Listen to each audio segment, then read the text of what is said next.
I'm John Lent, City and State's Managing Editor, and this is Last Look. I'm joined today by Richard Anderson, President of the New York Building Congress. Thanks for joining us today. Glad to be here. I want to start out by asking you about a report you put out not long before Thanksgiving on the number of stalled construction sites in New York City. I believe it dropped 12% over the last year. Can you tell me about the significance of that?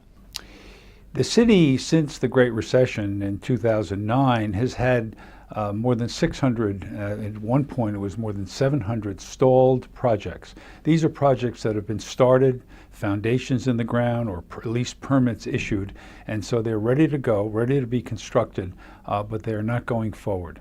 And it's some sites drop off the list, but we're continuing to add projects to the list. So when the number went down recently, even though it was only 12%, we thought that was newsworthy. And it's really Brooklyn and Manhattan and residential development where you really saw some increases. That's right. 2/3 of the stalled projects are residential of all sizes, apartment houses, single-family homes.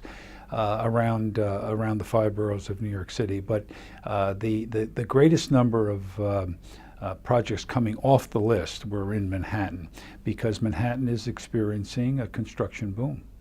And at the opposite end of the spectrum is the Bronx, where we actually saw things getting a little bit worse.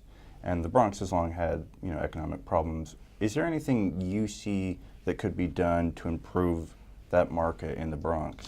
Well, part of the problem is that the construction boom, which is really advancing throughout the city, has not yet reached some of the outer boroughs. Brooklyn, in particularly Williamsburg, Greenpoint, there's a strong market, but in Queens and the Bronx, less so. Mm-hmm. The Times had a story, I think, last month about Queens, and maybe that would be the next frontier in terms of construction. You've seen some developments in Long Island City that have been successful. Do you see Queens as sort of the next area where you might see some growth? Well, don't write off Brooklyn. Brooklyn has a lot, and there's still more construction to be had in Manhattan. But Queens will do well, and this will eventually get to the Bronx, because the city overall is doing well in construction and development. And stalled construction site, that's just one of many indicators. How is the city doing overall in terms of the construction industry? Quite well. We reached $30 billion in overall construction for 2013. We think that 2014 and 2015 will be even better. In fact, by 2015, we will be back, even accounting for inflation, to the peak of 2007. So the market is strong, and it's strong in all sectors. Some are doing relatively better than others, but taken together, by 2015, we will be generating more than $37 billion in design and construction activity. Is public spending, government spending, is that going down? And is there any impact of that in New York City? Government is going down a little bit, but the private sector is more than making up for the small drop in public construction. And the public construction is not falling apart, but the city's capital budget is being reduced somewhat because of the pressure of debt service. And there's uncertainty with some of the large state construction programs like the Metropolitan Transportation Authority. But so far, those agencies have held up. But the MTA in particular is unfunded after next year. Mm-hmm. And Mayor Bloomberg obviously is on his way out after 12 years in office. How would you assess his performance in terms of supporting the construction industry? Pretty good. In almost 12 years, they've spent in city capital spending almost $100 billion.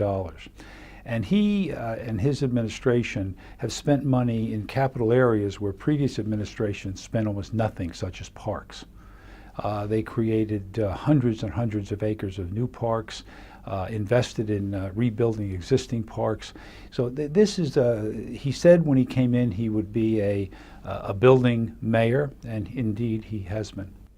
And you have Bill de Blasio, the incoming mayor, saying some different things, putting more of an emphasis on affordable housing, for example.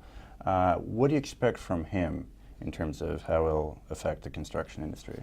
We're optimistic. Don't forget, a housing program is construction. It may be more oriented toward affordable housing than to luxury housing, but it's still construction.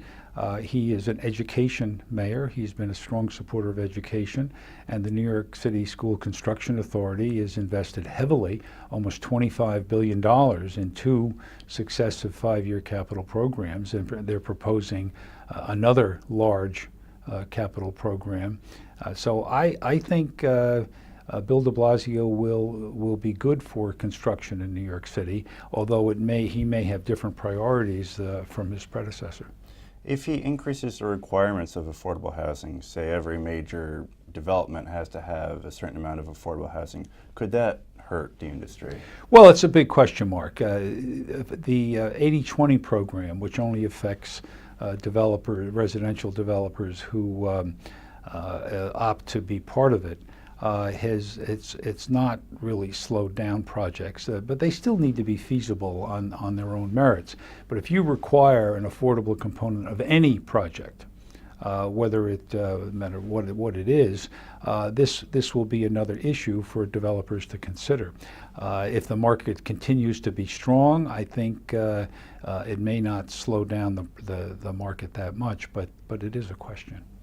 Another big question is the Midtown East rezoning, which stalled recently. The City Council didn't support it. Mayor Bloomberg withdrew this plan.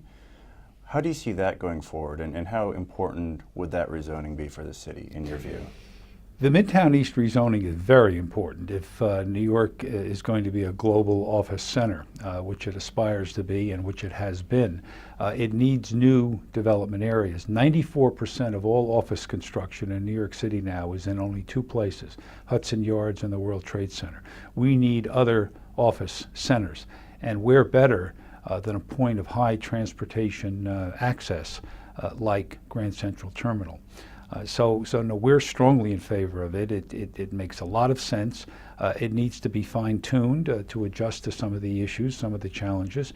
And I firmly believe this administration with the new city council will turn to it early next year.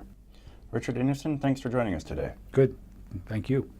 And that's it for Last Look. To check out other Last Look videos, go to our website, cityandstateny.com.